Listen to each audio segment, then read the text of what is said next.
Yeah, yeah. Now for a minute, I've been looking for some inspiration. I got my pen, I got my pad, I write with dedication. You see this poetry, my medication. Assalamu alaikum wa rahmatullahi wa barakatuh. وعليكم السلام ورحمة الله وبركاته. خيي كمان. Thank you, Sheikh Bilal, for joining us at One Path Network. It's really good to have you here all the way from Melbourne in Sydney. My pleasure. The first time I ever heard about you, I watched a lecture. It was called Ahmad the Repenter. Oh, the And this classic. is a long, long time ago. I remember my friend gave it to me on VHS tapes. And it was probably one of the most compelling lectures I had ever watched at that time, because this is before YouTube, this is before Facebook, this is before social media. Literally, people are, instead of sharing a video on their wall, he's literally sharing me a video in person. And it's a really great blessing to have you here with us today, alhamdulillah. Sheikh, Allah يبارك فيكم. the topic we want to speak about today was bullying. What is your perspective of bullying in the Muslim community? Alhamdulillah wassalatu wassalamu ala rasulillah. I've been a teacher for about 13 years now, and we've seen this issue of bullying all the time. Every school, the whole world talks about it. It's a big thing now. Also, the government's gotten involved with it in preventing it. The way I see it, Akhi Kamal, is that bullying is not a new thing. It's always been there. It's been there for thousands of years. Definitely. If it haven't been there for thousands of years, Allah subhanahu wa ta'ala wouldn't send a verse 1,400 years ago. وَيْلٌ لِكُلِّ هُمَزَةٍ لُمَزَةٍ. This verse, wail, means hellfire. لِكُلِّ هُمَزَةٍ لُمَزَةٍ. To every, and I'm going to explain what every means here. To every. Humaza, lumaza. Humaza and lumaza are the same meaning. They are a form of bullying. In fact, they are all the bullying. Verbal, physical, by action. Except that humaza is done behind someone's back, and lumaza is done in front of someone's back, with their face. SubhanAllah. And Allah put humaza, which is the covert, which means the silent bullying, the one done behind your back, you don't know what hit you, through signals, eye movements, mouth movements, sounds, hand movements, words, statements, all these things that people around you know what they are. You don't know what they are, or you don't hear them. It's done behind your back, and the bullying is happening while you're walking around not knowing what's hitting you. That's put before the second word, lumaza. And lumaza is to your face. And we know that the one behind your back, they're both bad, but humaza is even worse than that. I've seen boys are mostly physical bullies or verbal bullies.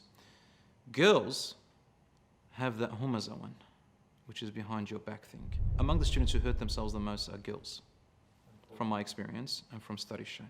Why? If somebody is bullying you physically or in open, everybody can see it. At least some people come and counsel you, some people stand up for you. But when someone's covert, does it behind your back, and then in your face they're friends, and they teach their friends not to say anything, what happens is that this girl or this boy don't know who to run to. They don't know how to tell their parents. And I can mention to you more as a teacher, knowing of students, one student I knew personally who committed suicide as a result. He was 14, another girl was 14. I knew her community, a Muslim as well, as a result of social media, bullying, cyberbullying. That's actually very scary for you to say a Muslim boy would commit suicide. And a Muslim girl. And a Muslim girl. Yeah, and the graves are in the Faulkner Cemetery. People can pass by and see them. below 15 years of age. Yeah, 14, yeah. Mostly, yeah. A lot of the cyberbullying. What is it that drives a young boy or a young girl at that age to commit such a act? And that's where the question that we have to address is. First of all, Allah subhanahu wa ta'ala has warned a huge warning, isn't he? He says, hellfire. وَيْلٌ لِكُلِّ هُمَزَةٍ لُمَزَةٍ. First thing we have to understand is that a bully is not someone who does something once or twice, or somebody who has driven to insanity and they start going crazy doing things. No, these people are exempt, and the person who does it once or twice, they're advised and they should stop, but they're not really bullies. A bully is a person who has a habit and consciously always does it. A person who consciously always does it, knowing the ramifications of it, Allah subhanahu wa ta'ala says this person is actively being an evil person.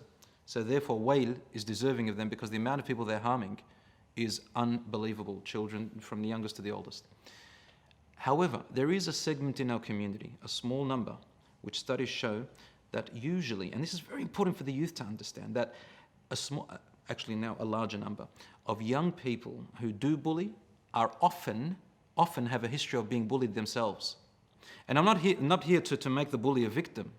The bully is a perpetrator. Definitely. Because anyone can stop bullying, but some of them don't have the right guidance and they don't know any better. It reminded me, I was bullied when I was actually in year 7, to be honest, but only because of my religious practice. And anyone who looked different, they called him weird. There were times as a child, I cried so badly and I shivered and I didn't want to go to school and all that stuff. But remembering the Sahabas and the companions, as I grew up, these same bullies, even non-Muslims, they came knocking on my door when we were in our 20s. Subhanallah. But these people who bullied me, I realized they had problems. They had issues. Listen to this beautiful hadith. The Prophet ﷺ said, "Unsur akhaka zaliman aw mazluman." Help your brother, give him support, give him victory. Whether he or she is the oppressor, the bully, let's say bully because a bully is an oppressor, or the one being oppressed, the victim of bullying. They said, Ya Rasulullah, of course we can help them when they're the victim. How do we help them when they're the oppressors, the bullies? They said, by stopping them. How do you stop them? If it's physical, you have to physically stop them. If they're going all that, try and be in between of them. If it's verbal, then you've got to try to talk to them. If it's counseling, you've got to give them counseling. If you have to involve their parents, their family, advice, ad-din al-nasiha. There are so many ways you can, instead of pointing the finger at them, let's try and help them. You know, the worst thing that we're seeing today, it's as though it's a culture that if you see something wrong, you see bullying, you see a calamity before in front of your face, the first thing people think about is, oh, I'm going to record it. I'm going to put this on Facebook. This is going to get so much views. This is going to go viral on YouTube. The last thing on their mind is trying to intervene to stop it. And this is a very, very toxic culture that we're seeing in society today. And it's something which teenagers really need to shun. It's a culture that we need to shun and step away from completely. Kamal, akhi, I'm going to go further than that even. Let's go to some of the roots of the problems. I was walking in the schoolyard and saw a parent with their child saying, stick your finger up. At who? At that kid over there. Go on. Another parent in the car park picking up their kids. Why did you park in front of me? Oh, go and do this and that to yourself. Astaghfirullah. Excuse me, but this is the reality. When we look at our elders as role models, then we learn from them the behavior of communication or justice, or we learn the communication of bullying, and that the strongest, the survival of the fittest. We're not in a jungle, subhanAllah. Definitely. So it starts with us as parents and teachers. If a teacher sees something or a parent sees something or their child comes to them, first of all, look at yourself. Secondly, what we need to do is to try and research and find out ways, tools for these youngsters and the older people. Don't think that adults are not being bullied. Parents are being bullied. Families bullied. I mean, a child sees sometimes in a family cluster, the father doesn't speak to his brother, or the mother doesn't speak to her sister, or whatever, or they don't talk to their auntie or to their uncles, or they isolate this person or isolate that person. What's the child seeing? That's on a negative ground. On a positive, when people try to solve their problems, they commit, they don't try. Something goes wrong, alhamdulillah, look, things do go wrong, son, things do go wrong, but there are ways, inshallah, of going around it. Let's go and talk, let's go and communicate. Maybe that person is not thinking what we're thinking, maybe they misunderstood, maybe we misunderstood. I advise communication. One student said to me, this person's been bullying me for 5 months. What should I do? I said, don't go to the teacher. They go, who do I go to? Don't go to your parents. Seriously? They go, I went to my parents. The parents said, tell a teacher. But you know what happened? One other student, we told the teacher spoke to them, and some of them got detention, but it only increased the bullying. It turned from school to out of school. Yeah. And if it wasn't them, they turned someone else against them, or isolating them. What's a teacher going to do if somebody doesn't want to sit next to someone else? It's escalated the problem. But I'm seeing a student not sitting next to another student. Mm-hmm. I can't force them to sit next to them. So they can say, I'm not doing it, I just don't want to sit next to them. But what they're doing is that they're isolating them. It's a literal bullying, right? So this student, I said to him, when I was your age, I learned to bring some courage. And when that person was alone, I went to them and talked to them. I want you to go and talk to that person, but not in front of their friends. After school, you're waiting. Oh yeah, we wait outside. He said, parents pick us up, said, go up to him and say, Assalamu alaikum. He'll say, wa alaikum assalam. SubhanAllah. They're different because in front of their friends is something else. There's no reason for them to show off right now. Say, how you doing, Ahmed? How you doing, Muhammad?